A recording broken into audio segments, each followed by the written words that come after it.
So the end of the Cold War occurred quickly and was shocking not just to people throughout the world, but also to people in the United States and even to the American government leadership. It seemed to happen very fast. It seemed to happen almost non-violently, which was shocking to people that were watching this. A lot of people assumed for decades that the Cold War would only end with some kind of World War III type scenario that could kill millions and millions of people. So the seeming lack of violence and quickness of the end of the Cold War, literally people woke up the next morning and it was over. And there's this possibility of a whole new world that has emerged after 45 years of a constant threat. And it was a time of great optimism, not just for American leaders, but also for much of the world, feeling that the real threat of nuclear annihilation had pretty much been avoided. So the U.S. has big decisions to make in foreign policy and its own internal domestic policy. And that tends to take up a huge amount of space and tends to create the major political debates in the U.S. throughout the 1990s and in some ways ever since.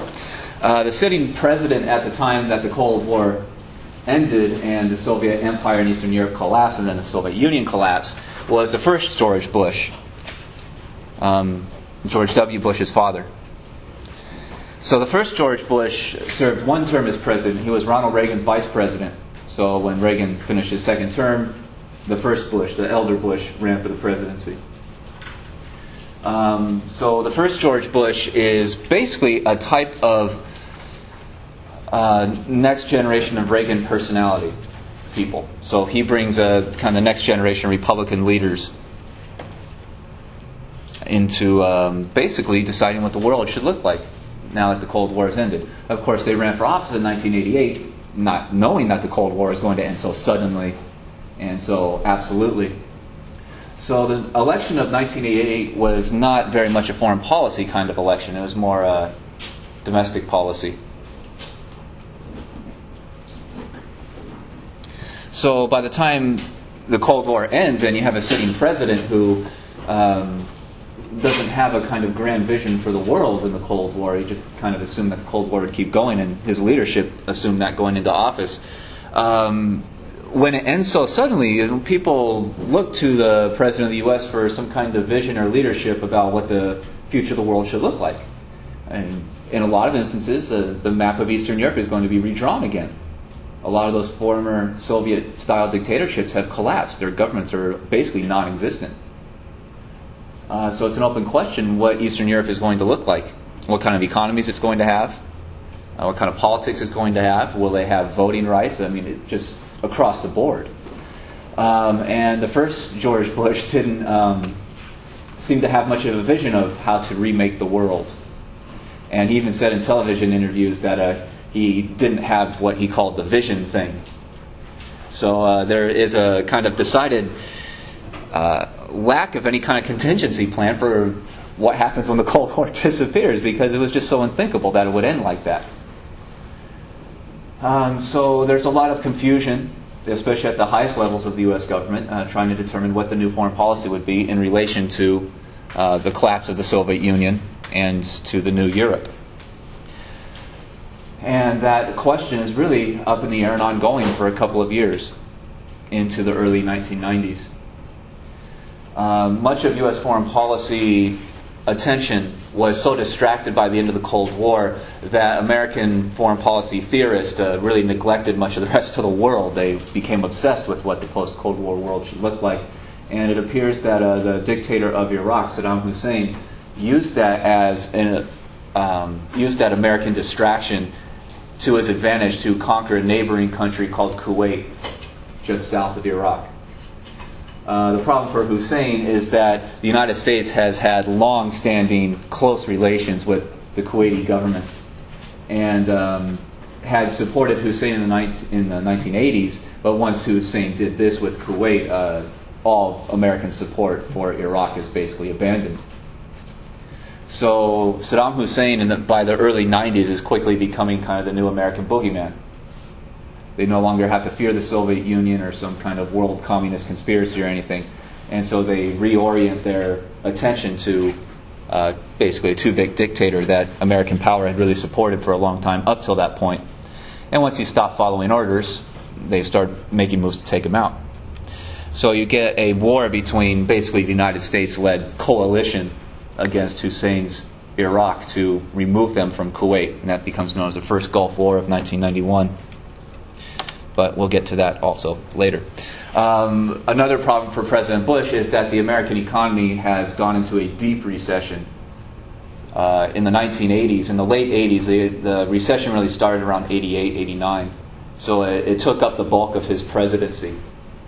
It was one of the worst recessions that the U.S. had experienced since the Great Depression at that point. So it was very, very bad. High unemployment, layoffs, all the foreclosures and banking scandals and whatnot that we've obviously seen recently again. But this was thought of as the worst economy since the Great Depression in the United States up till that point, up until the 1990s. And many people blamed George Bush and his leadership for helping to cause it through all kinds of banking scandals and whatnot. So in Bush's re-election attempt in 1992, he is knocked out fairly easily by the Democratic nominee, Bill Clinton. So the election of 92, again, is not really a foreign policy election in any way, shape, or form. If you ever go back to the debates, it's almost completely focused on U.S. economics, the national debt, and what to do about a lot of these types of problems. So when Clinton goes into office in January of 93, he also doesn't seem to have much of a kind of New World Order type of vision thing for what the world should look like. So Clinton is basically very new to foreign policy. And it appears that U.S. foreign policy under Clinton, he will win re-election in 96, so Clinton's in office for the rest of the 90s.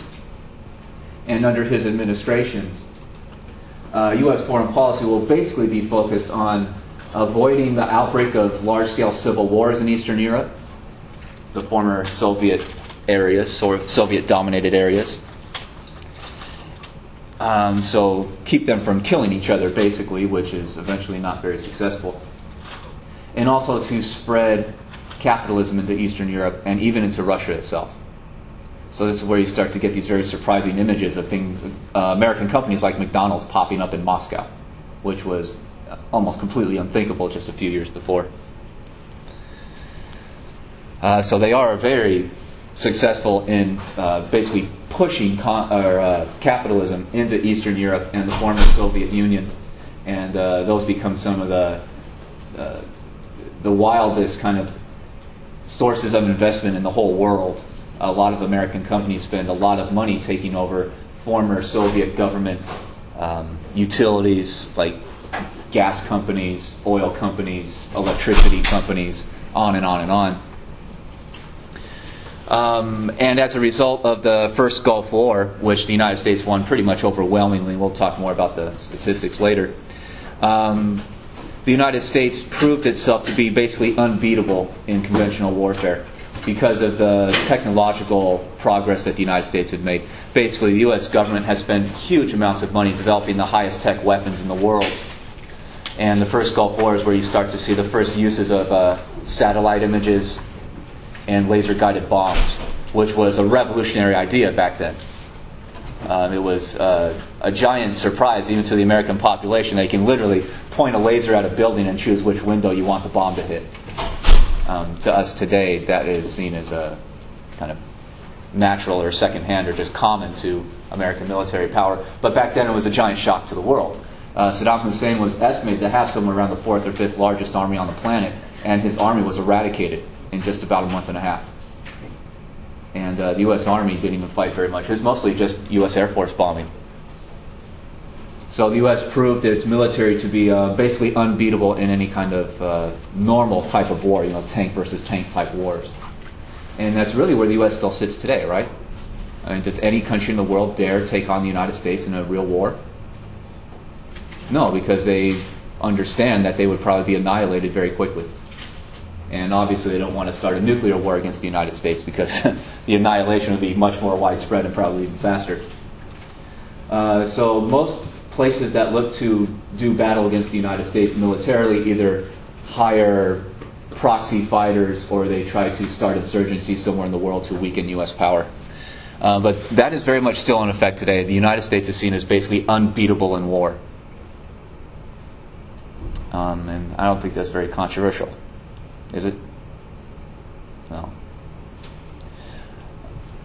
Okay, so questions about the foreign policy by the 90s so far. And Clinton leads several interventions in different parts of the world to try to end civil wars or eventually even to try to stop genocides from continuing to take place. Places like Kosovo, Somalia, to several different levels of success and failure, or failure. Another major problem, though, facing the United States at the end of the Cold War is its own internal domestic economics. And one of the big problems that was facing the United States by the early 90s was the very fast rise in the national debt. You can see the national debt since about World War II had risen during World War II pretty dramatically. The national debt grew something by like 4 times in World War II as the United States ramped up its military spending. After the war, military spending went down because the war is over. But that money they borrowed to fight the war had to be paid off. And the long-term story of U.S. economics from about 1945 until about 1975 is that the U.S. is generally in an economic boom, and the U.S. has fairly high tax rates, especially on its richest people. 70 to 90% sometimes in the 1950s, and they paid down that debt. So it didn't grow much for a long, long time until you get to about the 1970s, where the U.S. starts spending in Vietnam, and by the time you get to the early 1980s, they cut taxes on the rich very dramatically by over half, and they even increase spending, so less revenue, more spending, the debt goes up very, very fast. So the national debt literally tripled between 1981 and 1994. Went from $1 trillion to about $4 trillion. And that's, again, not a controversial number. And that very much scared people by the time they got to the early 90s. What happens if that trend continues? It's going to be unmanageable at some point. So when Clinton went into office, he was basically elected on an economic platform of what he called fundamental reform, or fundamental change. So it's a popular word in U.S. politics. Elect me and I'll change the whole mess. So Clinton made those economic promises in 92 and won his election in 92 pretty overwhelmingly. So he went into office with very much a popular mandate to do something about balancing the budget. So when Clinton went into office in 93, he and especially the Democratic Party's goals are to reduce spending, especially defense spending, war spending. Clinton makes the argument that the Pentagon, the U.S. Department of Defense, does not have to continue spending money at the levels it had in the 1980s, because in the 1980s it was preparing to fight World War III against the Soviet Union. That threat no longer exists in the 1990s. So Clinton and his administration go through and they radically start dropping the amounts of Pentagon spending. They start closing military bases and whatnot. That angers especially Republican Party leaders, who demand also, in partnership with reduced military spending, to reduce welfare spending, Medicare spending, and same kind of stuff that you still hear being the kind of crux of the argument today. Even the first George Bush had argued that in the early 90s they would have to raise taxes to balance the budget and also cut military spending. So even under the Republican President Bush in 1990, there was a government shutdown where the two parties could not agree on a budget. So literally they stopped funding the U.S. government, and the U.S. government stopped functioning in its less important aspects. Federal employees were not paid, and those offices did not operate. That problem goes on and on as the Republicans and Democrats could not agree on budgets, especially by the mid-90s as Clinton is moving toward re-election and the Republicans are trying to knock him out. So that you get a preponderance of government shutdowns in 1995 and 96, or at least the threats of shutdowns again, as they're haggling over the budget about basically how to reduce the national debt.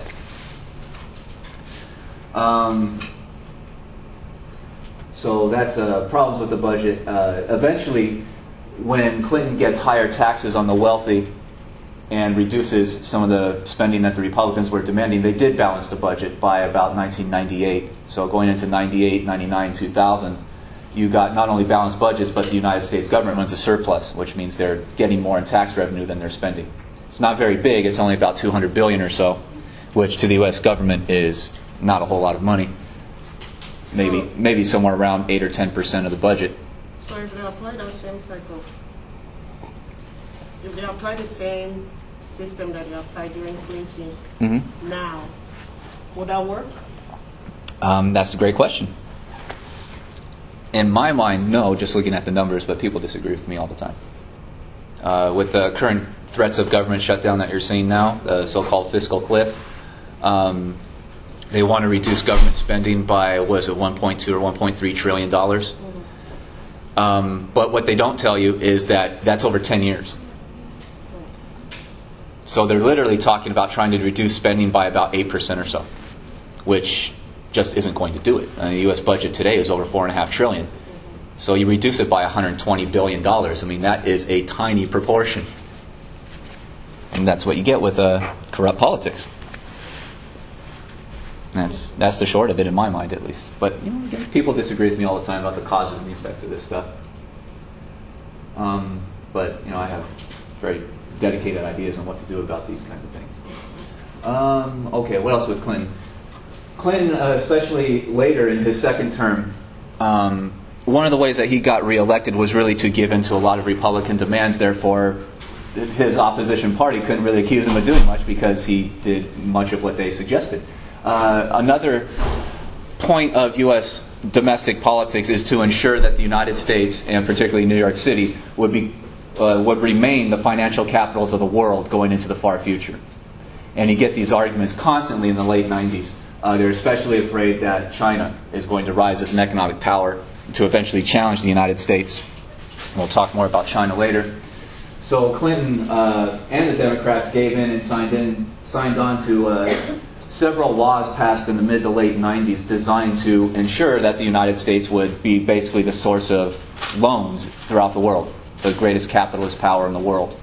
One thing they did was revisit basically broadcast licensing and eventually what has become known as the digital spectrum, digital broadcasting, cellular phone broadcasting, internet resources. That's all included in the Telecommunications Act of '96, where Clinton very much gave in into decentralization. Basically got rid of a whole lot of rules that have been in place for a long time that said that only one media company, if you're one media company, you can only own like one radio station and one TV station in any given market. Therefore, you have a whole lot of companies in like Los Angeles because it has a lot of TV stations. Does that make sense? They got rid of that rule. So ever since, you've seen major companies like Disney or AOL, Time Warner buying up more and more TV stations and more of your media, to the point where today only like 4 or 5 media companies actually exist.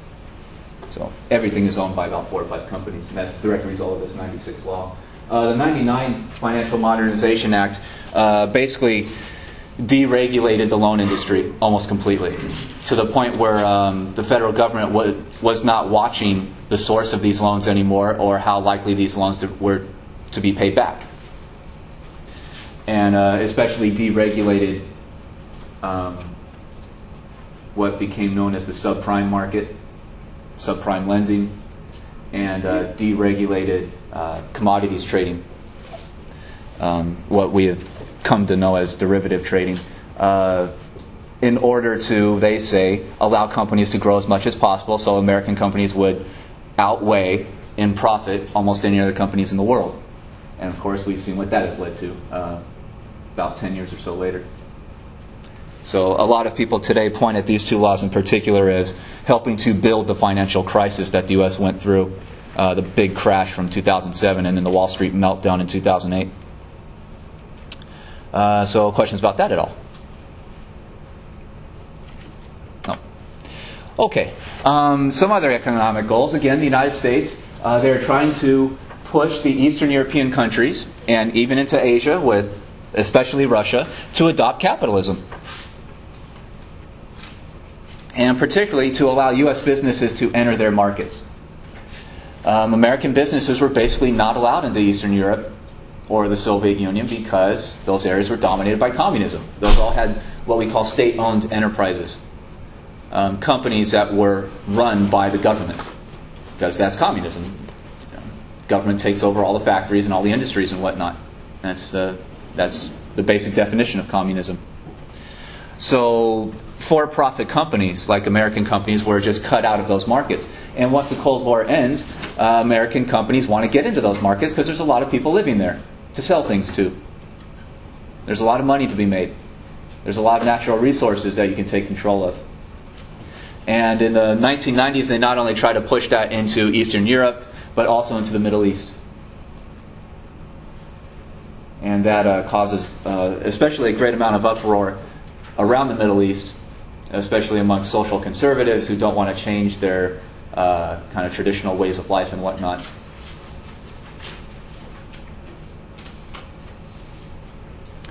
Another thing that Clinton did was to accept negotiations that had been started under the first President Bush in 1993 to create an economic free trade zone between Canada, the United States, and Mexico. So it's called the North American Free Trade Agreement, or NAFTA for short, that they argued would spread U.S.-style prosperity to Canada and Mexico, build up a middle class in Mexico, and eventually solve the immigration problem from Mexico. Why would Mexican people want to, or feel the need to immigrate to the United States if their own country is prosperous like the United States? That was the argument. The downside of it is that when you get rid of tariffs, that means that companies can move things across borders without being taxed.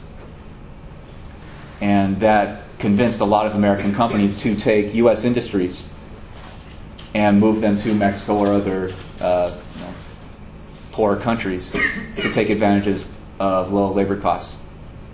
So this is where you start seeing especially companies like Ford and GM moving American auto plants to Mexico or other parts of the world, because now they don't have to pay a giant tax for bringing cars in the United States from other countries.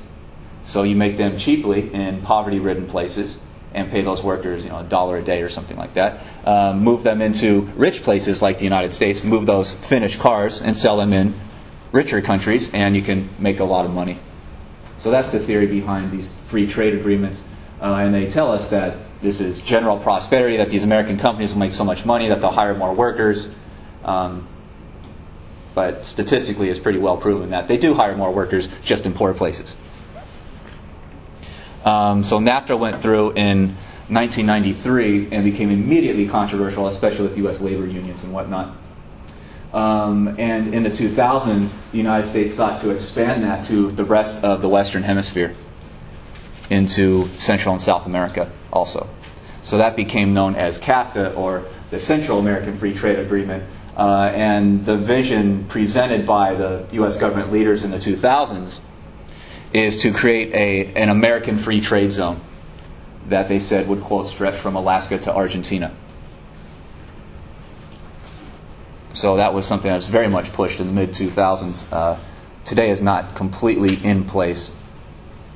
Some countries have signed on to it, some haven't.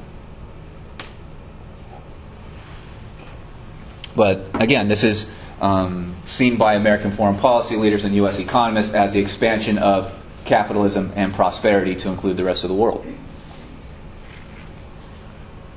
So, questions about any of this at all?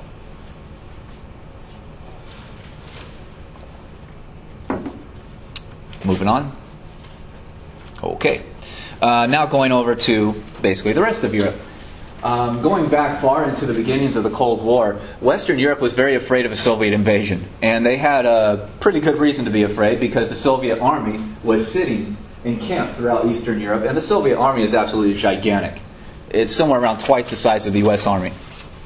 And of course they build up armies in Austria and Poland and all these other places they had conquered. So the Soviet military presence in Eastern Europe is huge. And the Western Europeans were very afraid of being invaded one day, because they figured there would be so many soldiers invading from the east that you couldn't stop them. And even the U.S. government, in its planning for fighting World War III, even admitted that before World War III broke out, that the Soviets would probably conquer the rest of Western Europe. And the American military strategy would basically be to use the U.S. Navy and U.S. Air Force to bomb strategic places to get them to leave.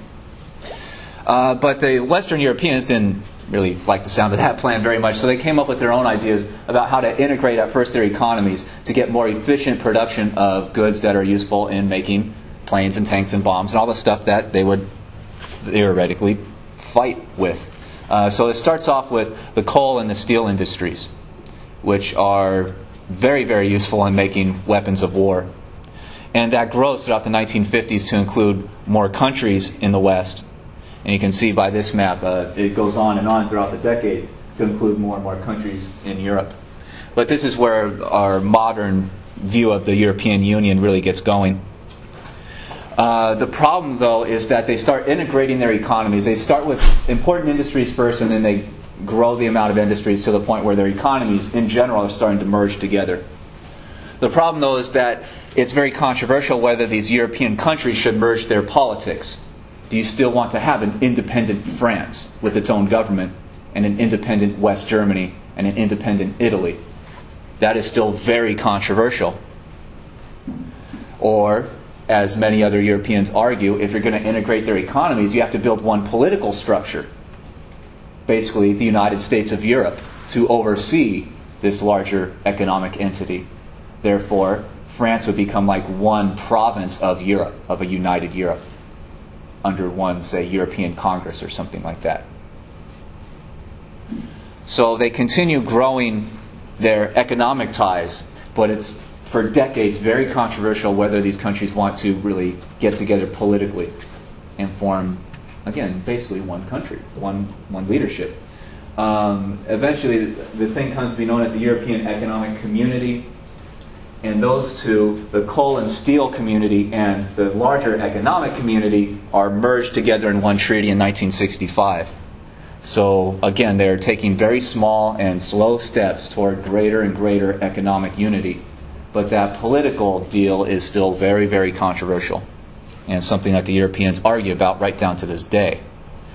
Really, one of the most important countries for this kind of unity is the United Kingdom, what we've been calling Britain up to this point. Basically, France, West Germany, and the UK have the three largest economies. West Germany and France are on board with this integration. The British were not. The British have a more valuable currency than any other European state. They have a larger economy, and they view themselves as kind of separate from Europe. So the British very much hesitate to join this economic integration, and still do today. So the politics of this in Britain itself is very, very controversial, and leaders and parties are knocked out when they start taking kind of solid statements on this kind of stuff. So you have this kind of economic entity from 1965, and for about the next 3 decades or so, their general policy is to get more and more countries to sign up. Getting the British to sign on is a long-term project. But the big thing that happens is the end of the Cold War. The Eastern European countries are no longer dominated by the Soviets, by basically a foreign occupation. And very quickly after the end of the Cold War, a lot of those Eastern European countries start making deals and trying to sign on to this rising European kind of super state, or super economy is a better way to put it. And in the 80s, and especially after the end of the Cold War, there's a general recognition by many European leaders that they cannot bring their economies together powerfully unless they do bring together their politics also, and create a kind of European Congress or something to run this thing politically. And another great question is, are the foreign policy goals of France the same as Germany, and what do you do about that kind of potential conflict?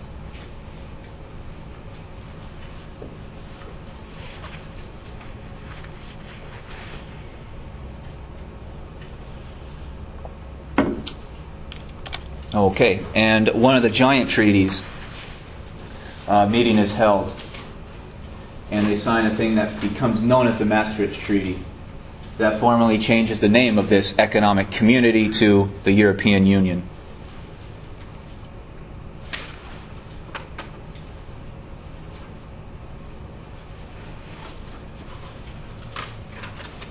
So this is where the term European Union starts to get used. This is the big identifier right down to today.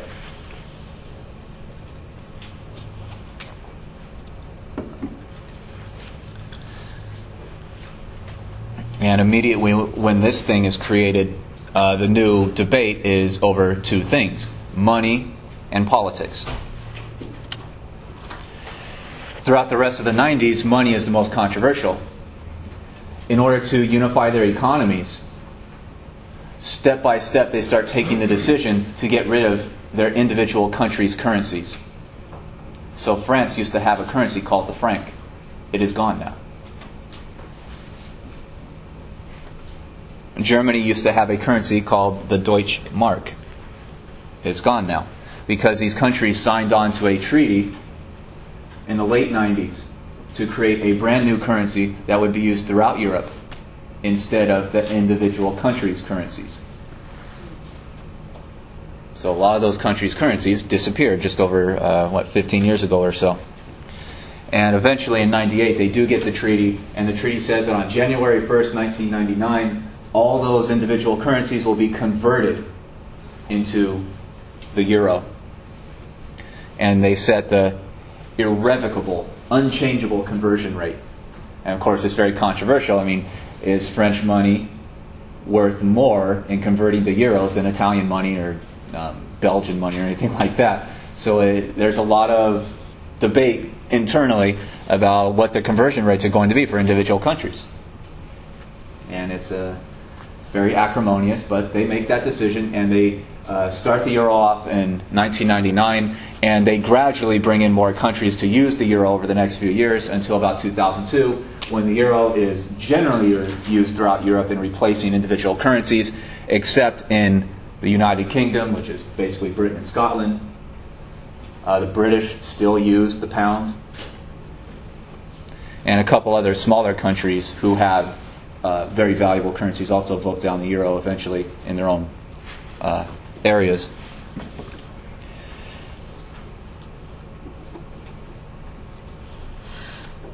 And of course, the problem with using the euro is that they have tied their economies together to a point where they cannot be basically separated without a giant catastrophe.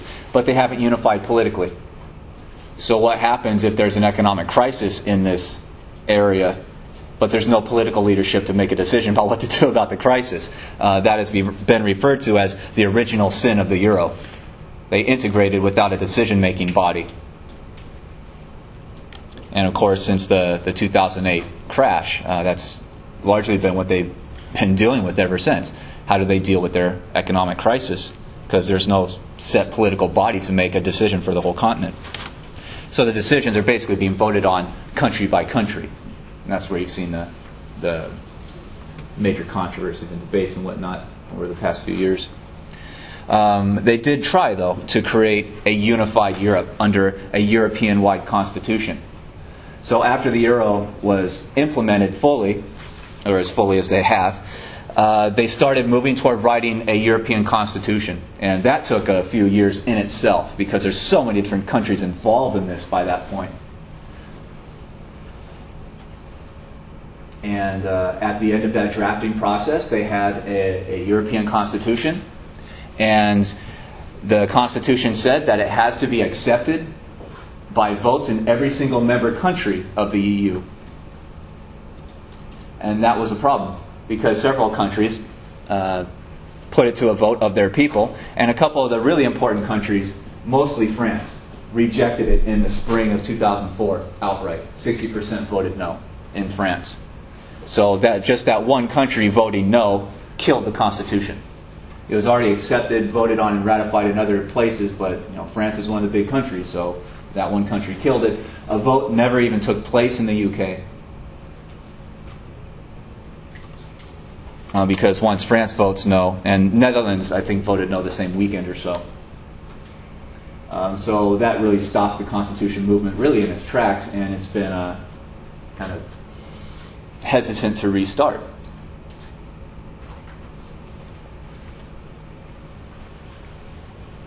So that's where we basically are with the EU right now.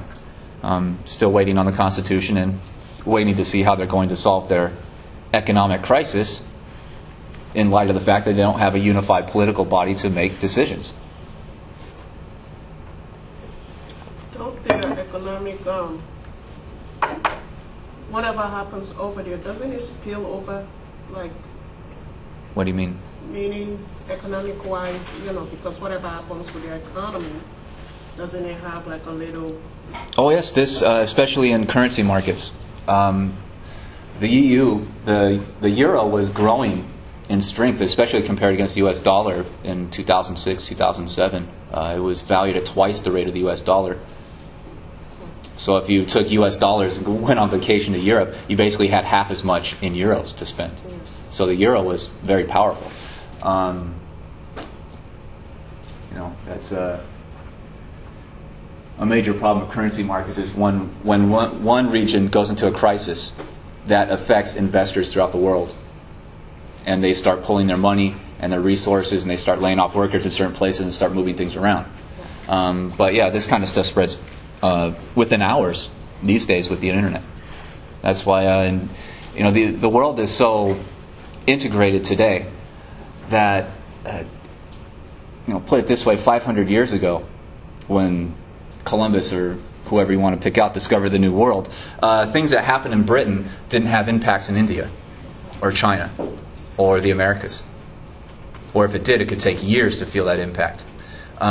Today, you can get a financial downturn on one block in New York City that immediately starts unemployment consequences in Western China. I mean, within hours. So that's the real risk of integration. When a fire starts somewhere, it spreads rapidly. That's it. And there doesn't seem to be much of a way around it, right? What are you going to do? Stop or try to slow down the communications revolution? Good luck. I mean, even the Chinese government has had problems doing that one. Even the U.S. government has. So, yeah. Other questions about Europe at all? Okay, let's see. Going back to China, we haven't really talked about China since, really when? World War II or so. So, again, I don't know if I've said this in this class yet, but this is where China is. Because I don't really trust American high school students to even know where the U.S. is on the world map. So that's where China is. And coming out of World War II, China was a U.S. ally, because Japan was also fighting China in World War II. So Japan's enemies, especially the United States, Soviet Union, and China, all got together to fight off the Japanese. So that much is pretty clear. At the end of World War II, China basically went back to their previous state before the war started, before they were invaded by the Japanese, which was civil war. There had been several revolutions against Chinese governments going all the way back to the early 1900s.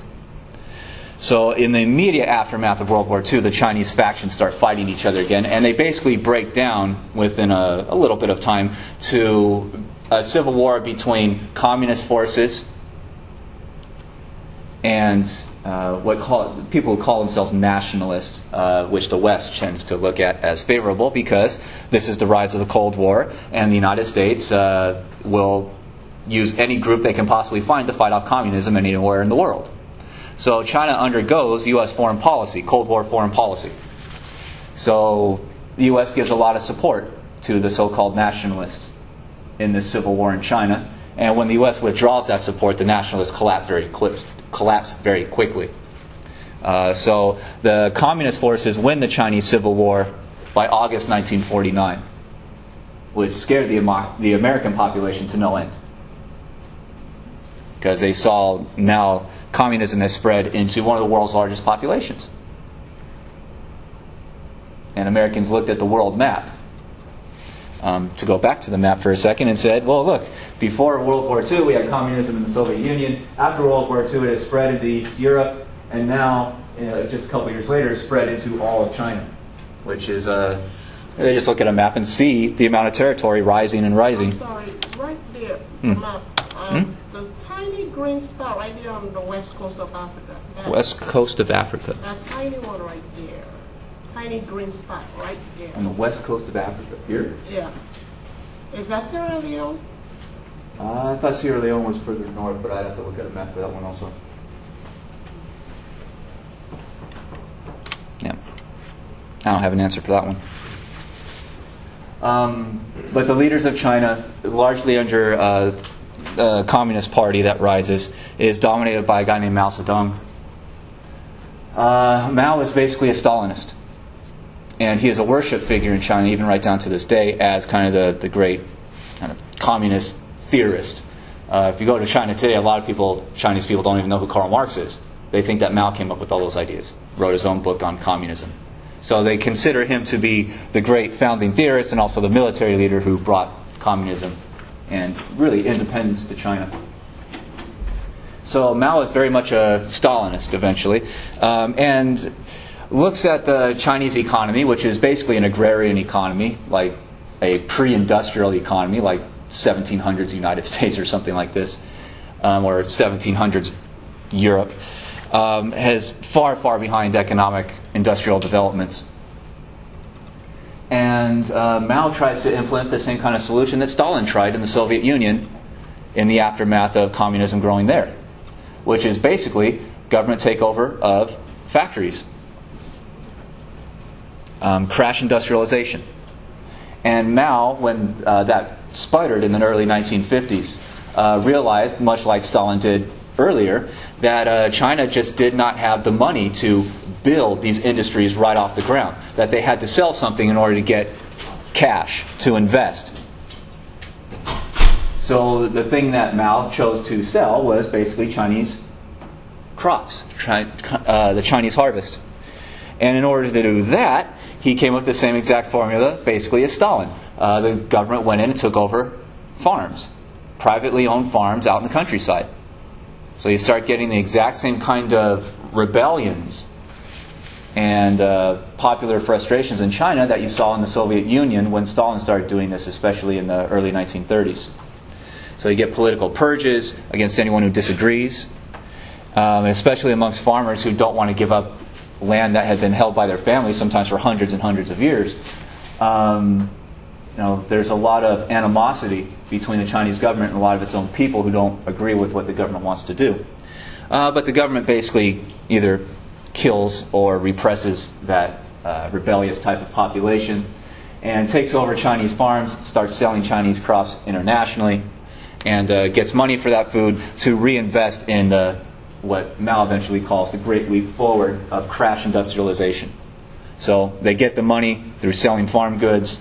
They take the money and they start trying to build up factories as much as they possibly can from the about mid-50s into the mid-60s. One of the major problems, though, is that the Chinese government is hugely corrupt. So the money that they get, a lot of the leading politicians keep for themselves. And the crash industrialization just isn't very successful. Not nearly as successful as what Stalin rigidly implemented on the Soviet Union. So Mao went into retirement about 1963 or so. He said his decisions were being implemented, his contributions to China were over, and he basically decided to leave government. But his decisions were not working. Crash industrialization was a giant catastrophe. And he eventually decides to come back to politics because he accused the people running the Chinese government of being either corrupt or inept or not knowing what to do on some level. And eventually also said that a lot of those leading politicians had to be purged because they are corrupt. And Mao also said that another reason that the industrialization wasn't working is that there are capitalist spies in Chinese population all over the place. And that they are stopping industrialization by bombing factories and starting rebellions and stuff like that. Whether or not that is true, it's very hard to gauge. But Mao does come back to politics in about 1966 and implements what he calls the Cultural Revolution, which is basically intended to wipe out all the accused capitalist spies in the whole country. So he is calling them basically capitalist terrorists. People who want to drag down Chinese communism in order to knock it out eventually. And so he implements a 10-year program to, quote, cleanse Chinese culture of a lot of these greedy types of people. These kind of pro-Western types of politicians, or anyone who wants to hurt Chinese internal development. And the Cultural Revolution is extraordinarily bloody. He basically allows roving gangs of teenagers to go from village to village and kill anyone that they just happen to accuse of being a capitalist. So millions and millions of people are killed in this. Industrialization obviously does not progress very much far forward. It is basically a small-scale Chinese civil war again that is led by the government against its own people. The harvest turned bad, the food supply shrank, and you get mass famines. And there's, again, estimated millions of people who starved to death in these few years. And there's reports of Chinese peasants basically out in the countryside literally eating grass to survive because there's no food. So it's very difficult to estimate who killed more people, Mao or Stalin, but they largely implemented very similar programs and resulted in a very similar amount of bloodshed one way or the other. It is only ended when Mao died. So Mao is literally like a Stalinist. He is at the head of the government. Anyone, even high government officials who question his programs or his ideas, are eliminated. They disappear.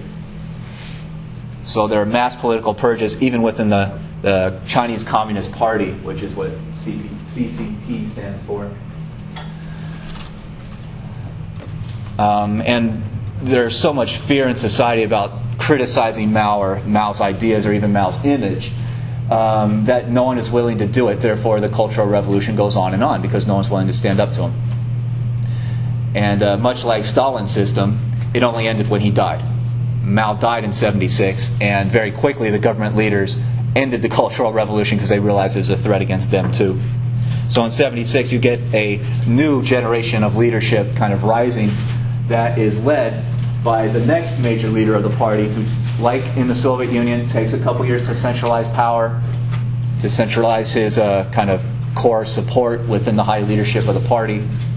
So Deng Xiaoping really formally takes control by about late '78 or so.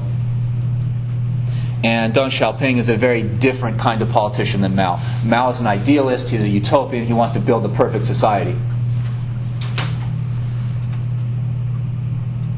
Deng, though, is more of a kind of practical, real-world economist. So Deng and his government immediately renounced these ideological statements that the Mao government had given out for years and years. They stopped the Cultural Revolution.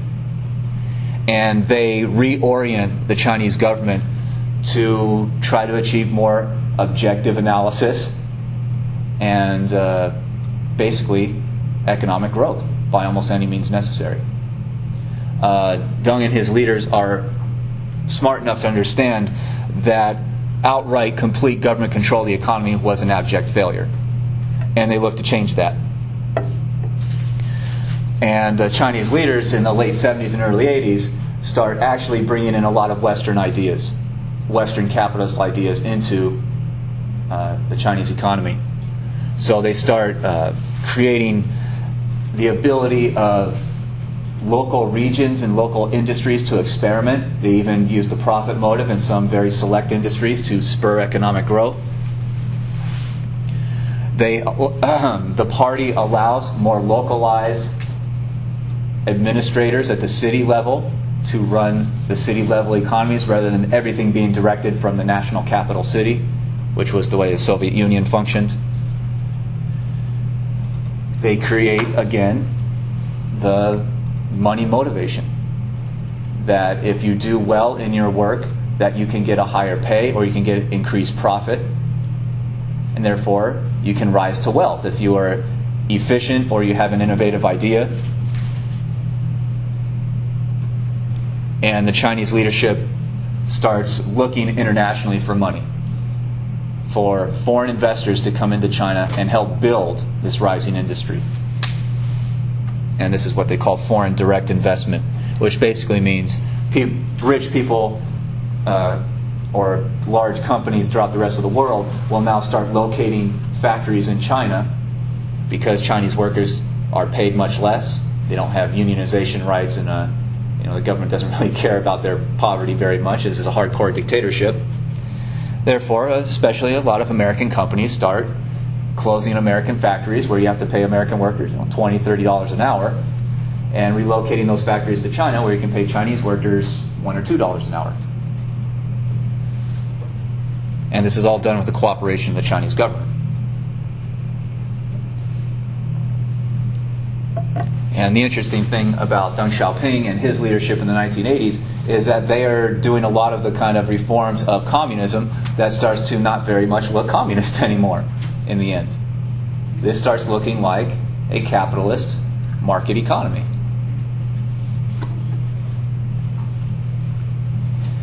And the interesting thing is that the Soviets were starting to do that by the late 1980s also under Gorbachev with Perestroika and Glasnost, which we talked about a couple weeks ago. The idea of market reforms, openness of criticism.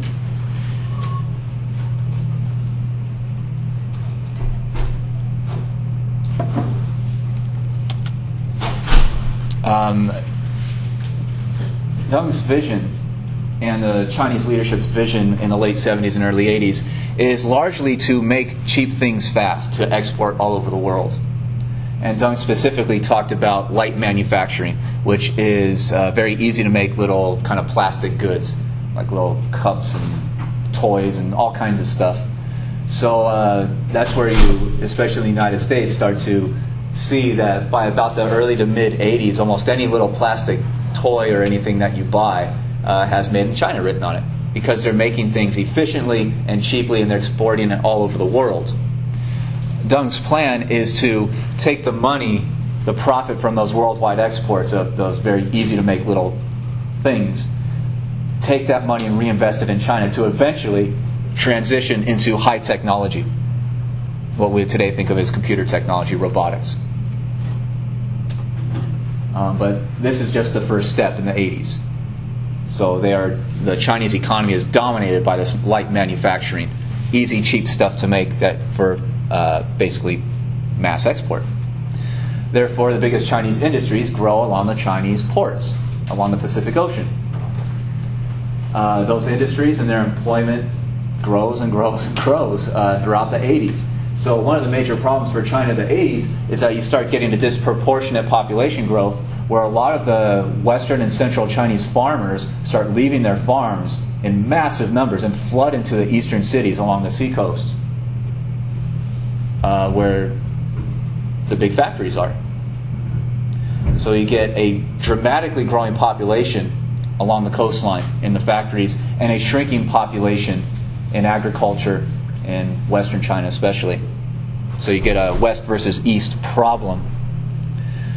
You also get the continuing problems of systematic government corruption, which is usually pretty common in hardcore dictatorships like this. Inflation becomes a problem in China because their economy is growing very fast. More money is being spent, therefore more money is being printed. And the major long-term problem that the Chinese government even seems to realize is a very fundamental question about society. Do they continue promoting economic growth, which is something that the party always wants to do even today? In order to promote that economic growth, do you promote more social openness, more innovation? And of course, to have innovation, you have to have people freely asking questions and proposing better and more efficient systems. Or, the long-term problem with that is if you allow too much openness, you can get what happened in the Soviet Union, where the people start to rise up.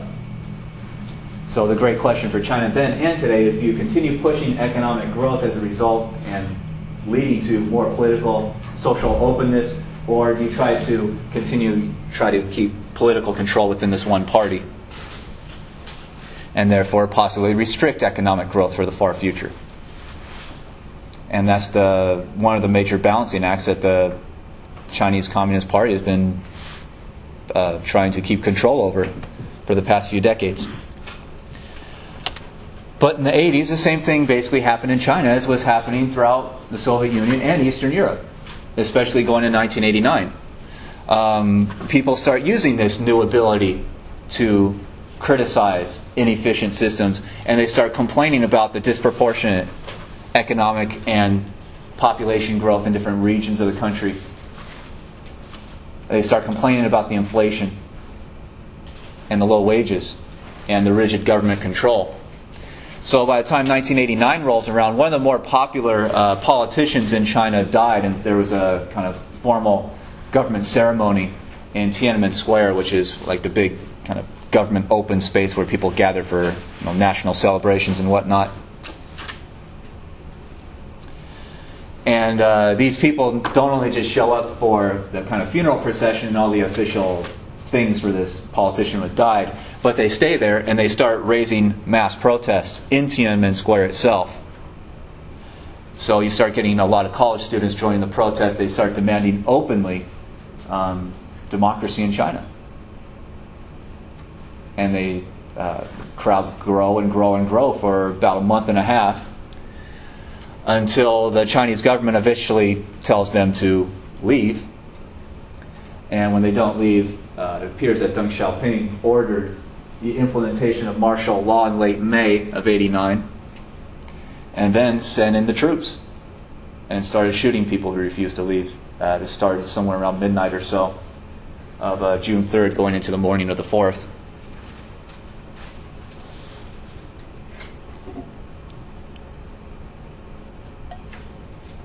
And this is all happening months before the Berlin Wall crisis, or the fall of Berlin Wall, or these Eastern European governments start to collapse. So the Chinese are doing this first, even before a lot of the Eastern European groups are rising up against their own dictatorships. But the result is the exact opposite of what the Soviets did. Gorbachev and the Soviets said they would not march the armies into Eastern Europe and slaughter the people. China instead did that to their own people. The Chinese government did that. They literally marched tanks straight through the capital city and shot anyone on the streets. The government officially estimated there's around 200 or 300 deaths. International estimates, and a lot of this stuff is caught on live news footage, are at least in the thousands. And people in the United States, and with this image in particular, this is one guy appeared to be coming out of some kind of grocery store or something, who was crossing the street when the tanks were rolling down and literally stood in their way, threatening to force them to run him over. And this was broadcast live on TV throughout the world. And this seemed to be symbolic of the rising up of the people against the overwhelming power of the state. And was an open question who was going to win out in this rebellion.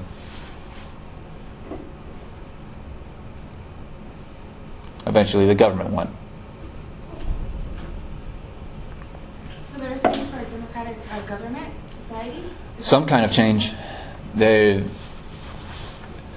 any kind of rebellion, there's a lot of different groups with a lot of different demands. The general demand, though, seemed to be against inflation and seemed to be against the rigid party control over all of politics.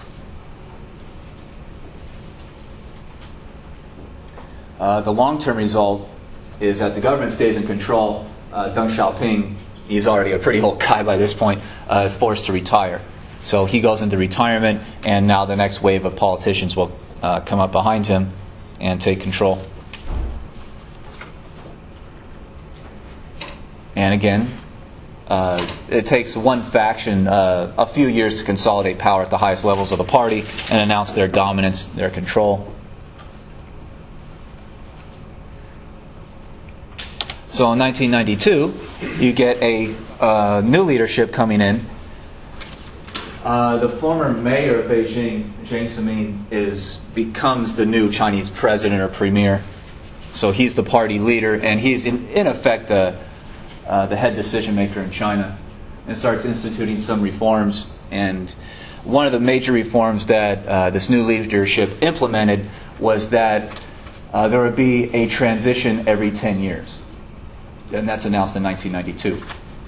So Zemin will be in office basically from '89. They make the announcement that from 1992, every 10 years there will be a new kind of rotation of the leadership, where the guys in power will basically be pushed away. They will go off into retirement, and the new generation will come up.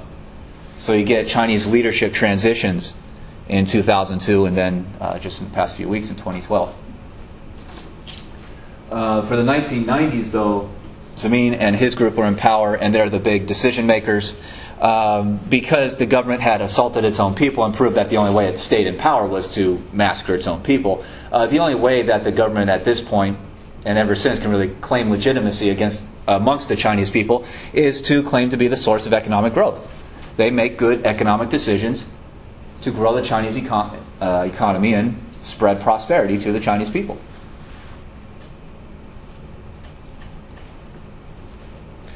The problem by the 1990s is that Zheng's government starts to increase the amount of market capitalism in China.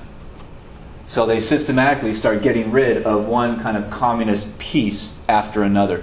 So by the late 90s, it looks very much like a Western kind of market economy.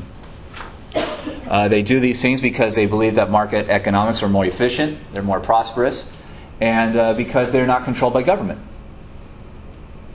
Therefore, government doesn't have to control factories and run the payrolls. And in fact, in the few industries that the Chinese government will still control, they are the least efficient and least profitable. And in many instances, they are not profitable at all. They cost the government money. So the government in China, piece by piece, has been getting rid of what they call those state-owned enterprises, those state-owned businesses, as much as they possibly can, because they're dragging down the government's ability to spend money efficiently. Zheng's government also makes a transition in about the mid-90s from light manufacturing to high technology. And that's where China starts going into production of computers and robotics, and today is one of the leaders in creating solar panels. So they have made that transition over a decade ago, and today they are one of the major technological powers of the world. And it's an open question whether Chinese technology will outgrow American or West European or whatever other group in the world, and whether or not the Chinese economy will become the dominant of the world in size and in technological progress. Of course, another major problem of all this increased economic growth, especially in industries and in the major cities located in the east, which become the kind of technological hubs of the country, is that they continue getting this mass wave of people leaving the farmlands out in the west and moving into the large cities to take those technology and factory jobs. So literally right down to today, you still get this disproportionate growth. And over the past 10 years, that's something that the Chinese government that went into office in 2002 very much tried to solve by giving huge subsidies to farmers to continue living and working on farms in order to kind of level out their population a little bit more and balance it better. But China's economy today very much still depends on foreign direct investment, which means foreign companies going into China and building those kinds of factories.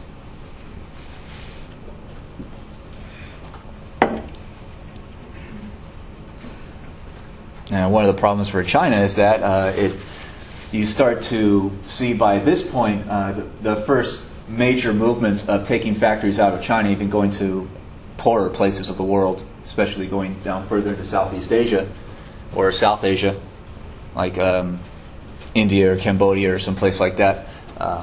Because these companies, if they're allowed to relocate anywhere in the world, they will naturally try to go off and find the cheapest labor source possible. And as the Chinese economy grew and the Chinese population started demanding higher wages and more protections, they were no longer the cheapest. And we have seen in the past few years a lot of movement of those Chinese industries slowing down or starting to be actively taken out of China and put in other places of the world. So the continued Chinese economic growth is seen as dependent on foreign investment, but the problem of that is the more foreigners go into China, the more foreign influence they can have in China, the more they can influence the Chinese population, which means that the Chinese Communist Party, the official government, tends to lose control over its own population. And again, that's the balancing act that they have to uphold. They need to get more economic growth and consistent economic growth to justify being allowed to be in power. But the more growth you get, the more kind of internationalized the Chinese economy and the Chinese population becomes. And if they're exposed to, say, Western European ideas of freedom and liberty and all that stuff, they may demand it for themselves at some point from their own government.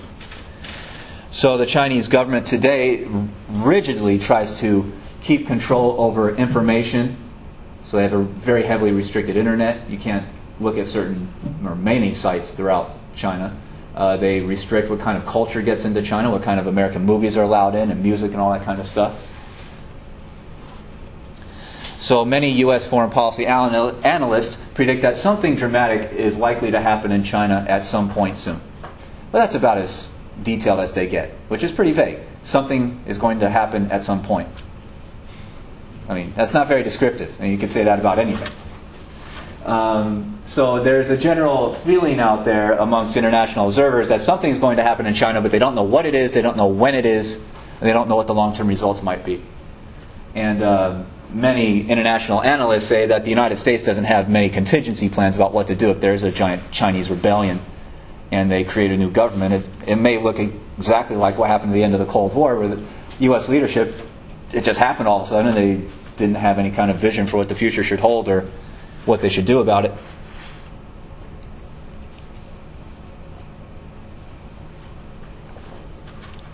So questions about the 90s going into the 2000s at all?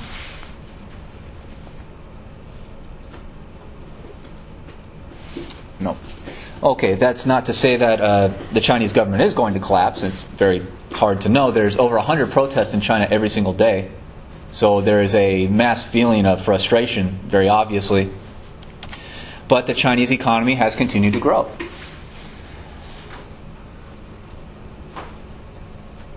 And has been estimated over the past few years, I think in something about 2006, 2007, the Chinese economy was the fourth largest in the world.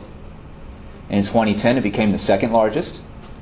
And it was predicted 2 years ago to have overtaken the U.S. economy by about 2013, 2014. There are still predictions that that's going to happen at some point in the next decade or so. But the Chinese economy has slowed down over the past year, year and a half, 2 years. So there are still predictions that the Chinese economy will outgrow the United States at some point. They don't know exactly when it's going to happen. But if it does happen, that creates some interesting relationships. Remember, the United States economy has been the largest in the world since World War I. It's been about 100 years. And then in that 100 years, the U.S. took world power, right? Economic power creates political and military power on the world stage. So what happens if China outgrows the United States and possibly continues growing even further? You may see the Chinese government acting out militarily to establish its dominance in certain parts of the world. And one of the interesting things is there was recently, last month, a international meeting held amongst a group called the Association of Southeast Asian Nations, which includes a whole lot of these like little islands and places off the coast of China. China participated in that. So did India, Australia, and Japan, and the United States. And President Obama went there to give American proposals. The American proposal was to create this region into a U.S.-led trade federation. And they outright rejected it and signed on to a Chinese-led partnership. So this just happened in the past few weeks, and something that is not at all reported in U.S. media. The Chinese have a deal with Australia, Japan, India, and a whole bunch of these other East Asian nations, which account for over half the world's population and account for what many economists believe will be the source of the greatest economic growth in the whole world. So it looks like China is consolidating power and looking to project economic power into what may be one of the more profitable world regions going into the next few decades. So questions about that at all? Yeah. Was North Korea one of them? No, I think it was only South Korea. But China very much largely pushes around the North Korean government. The North Korean government couldn't survive without Chinese government support, money and food and whatnot. So questions about that at all? Yeah. Exactly economic partnership is that it would mean. It's pretty vague, but it basically means that they're going to start consolidating their economies together. Like with with the European. Yes, Oh, that could be one outcome. It could also be a kind of not so much political alliance, but an economic unity like NAFTA. It's very unclear what direction this is going to take, but the very fact that the rest of these countries have rejected the U.S. offer and basically did very similar things in relation to China should be something that American foreign policy and economic thinkers are worried about going into the far future.